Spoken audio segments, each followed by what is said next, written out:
Remember Dr. Madison Cawein, the hero of my video on the blue fugates? Well, he, or maybe one of his lovers, almost certainly murdered his wife and got away with it. Let me tell you how. Dr. Madison Cawein was born on September 20th, 1925, in New Jersey. He was brilliant, a scientist and hematologist with a sharp mind and a solid reputation. If you want to learn more about his accomplishments, check out my video on the blue fugate family of Kentucky. Yes, their skin really was blue. But this story isn't really about the doctor or the fugates. It's about his wife, Mary, and her terribly tragic fate. Mary Mars Swinebroad was born just over 2 months after her future husband, on November 29th, 1925, in Boyle County, Kentucky.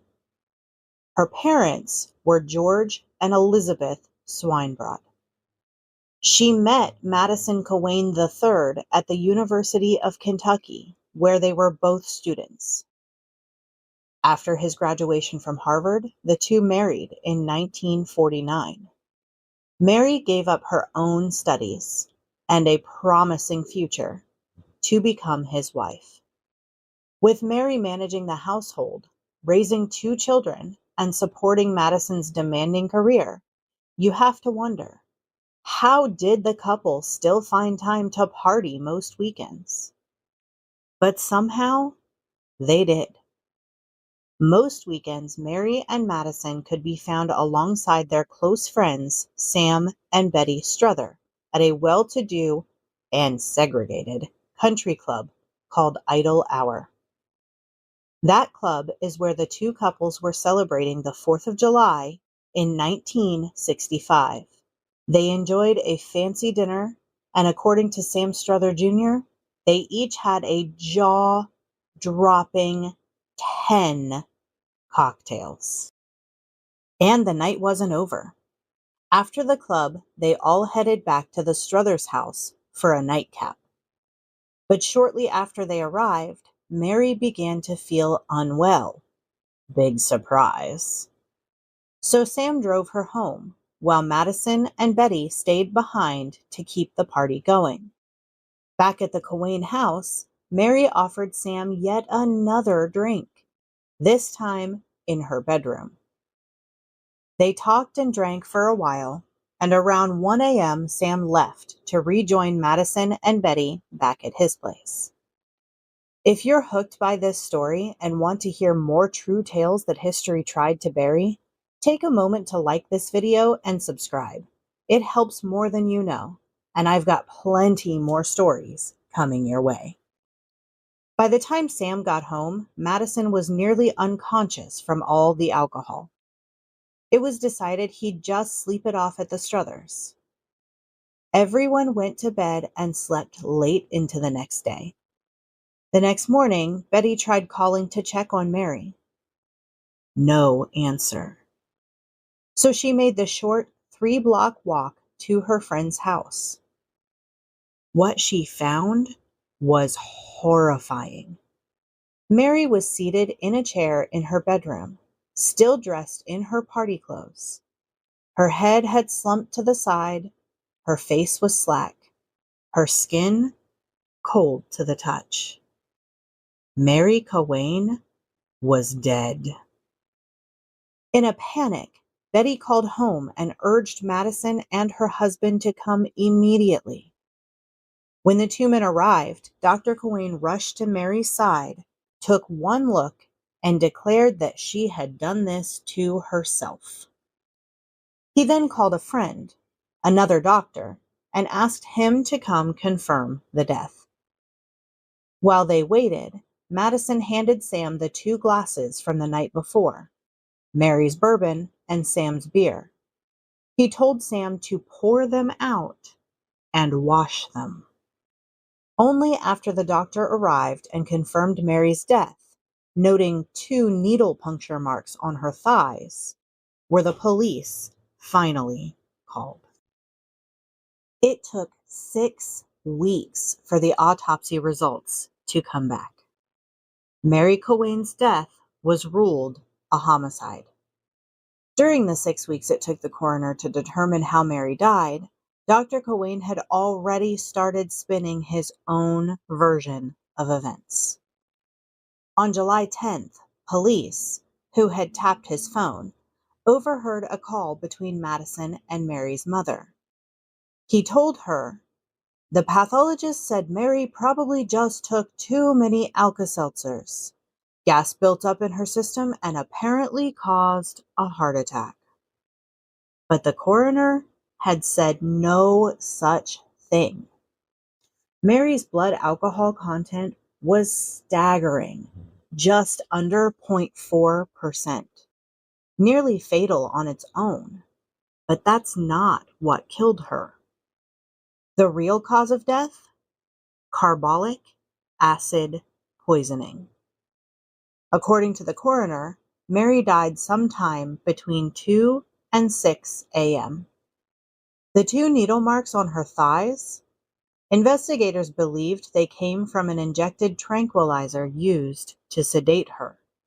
Then, while she was vulnerable, someone likely coaxed or forced her to keep drinking, alcohol laced with the acid. The acid tore through her stomach lining. The damage was catastrophic, and it killed her. But that leaves 2 big questions. Who wanted Mary Cawein dead? And why? The investigation uncovered a sordid tale of adultery, but the police chose to keep most of it quiet, out of deference to the social status of those involved. Dr. Madison Cawein wasn't just a respected hematologist. He was also the grandson of Madison Cawein I, a celebrated Kentucky poet. Mary, too, came from prominence. Her father, George Swinebroad, was a renowned thoroughbred auctioneer who had presided over the sale of 9 future Kentucky Derby winners. And the Struthers? Equally entrenched in Lexington's elite circles. But it wasn't just about family names and reputations. There were also the women. Dr. Cawein had not 1, but 2 mistresses. The first, Dr. Emma Lapat, a fellow hematologist and divorcee. She told investigators she had been in a relationship with Madison for 2 years, until he left her for someone else. The other woman was one of his patients, Barbara Liebman. She was married to another doctor, Herschel Liebman. Both women claimed they had confessed their affairs to Mary before her death. That claim was backed up by Mary's father, who told police that Mary had been seriously considering a divorce. Police honed in on 3 main suspects, each with motive, means, and medical know-how. After all, it would take a certain kind of knowledge to choose carbolic acid as a murder weapon, a certain kind of training, a doctor. Dr. Emma Lapat was a main contender. Though Madison had ended their relationship, Emma hadn't exactly let go. According to multiple reports, she was obsessed with him. She regularly drove past the Cawein home. She flooded their phone with calls. And she didn't just threaten Barbara Liebman privately over the phone. She'd been heard doing so in public. It wouldn't be a stretch to think she might have wanted Mary out of the way too. And her alibi? Not exactly airtight. She had had dinner with a friend that evening, then went home around 9:30 and went straight to bed. alone. No witnesses. Then there was Dr. Herschel Liepman, Barbara's husband. He knew about the affair. Dr. Emma Lapat had told him. And according to Herschel, he'd also received a call from an anonymous woman, almost certainly Mary Cawein. The woman told him his wife was sleeping with her husband. She said that if Herschel didn't do something about it, she would. Fast forward to the night of Mary's death. Herschel was working the night shift at the hospital when, sometime between 2:30 and 3 a.m., he received a message via the telephone operator. It was supposedly from his wife, asking him to come home immediately. But something about it didn't sit right. Herschel suspected the message wasn't really from Barbara at all, but from the same anonymous woman trying to bait him into catching the affair firsthand. Instead of rushing home, he drove by his apartment building and noticed several unfamiliar cars parked outside. So he did something strange. He wrote down their license plate numbers. Then he went straight to the police station with the list in hand. He told the officer on duty he wanted the plates run, just in case he needed evidence for divorce court. The officer would later describe him as nervous. So nervous, in fact, that he nearly sideswiped a patrol car while leaving the lot. Herschel claimed that when he did finally go home, he found Barbara sound asleep, alone. And of course, there was Dr. Cawein himself. Between the affairs and Mary's growing interest in divorce, he had no shortage of motive. But it was his behavior after Mary's death that raised even more suspicion. He called a friend, another doctor, before calling the police. He handed off the drinking glasses to Sam Struther, told him to pour them out and wash them. He declared it self-inflicted on sight before any real examination had taken place. And he gave false information to Mary's mother, claiming the coroner had said it was probably just gas from too much Alka-Seltzer. He was a doctor. He knew better. And yet, he kept spinning a narrative that didn't match the facts. Even Mary's death didn't bring his affair with Barbara Liepman to an end. At least, not right away. Eventually, Barbara, spooked by the growing suspicion that Madison had killed his wife, called things off. To make matters even murkier, a newspaper carrier came forward with a strange claim.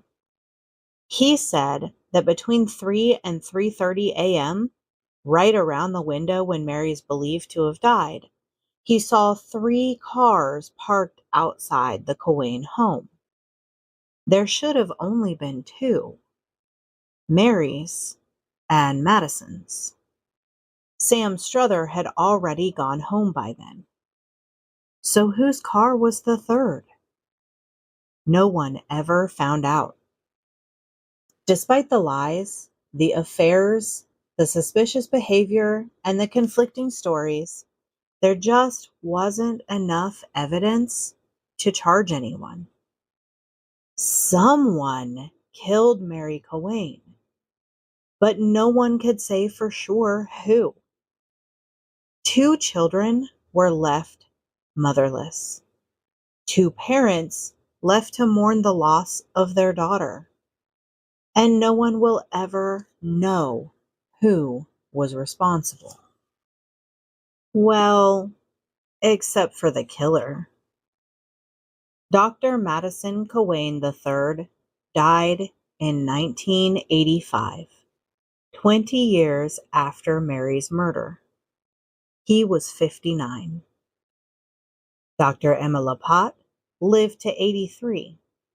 She passed away in 2010. As for Dr. and Mrs. Leitman, what became of them remains a mystery. Whether they stayed together or separated, they simply faded into quiet anonymity.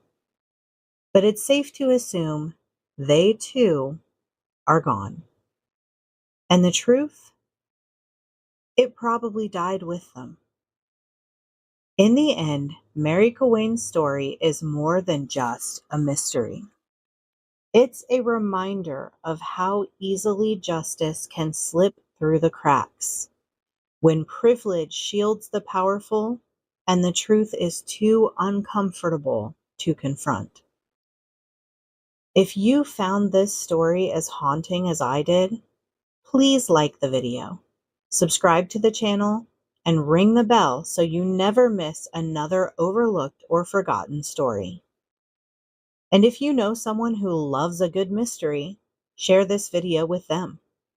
Because when the truth is inconvenient, it too often gets erased. Thanks for watching.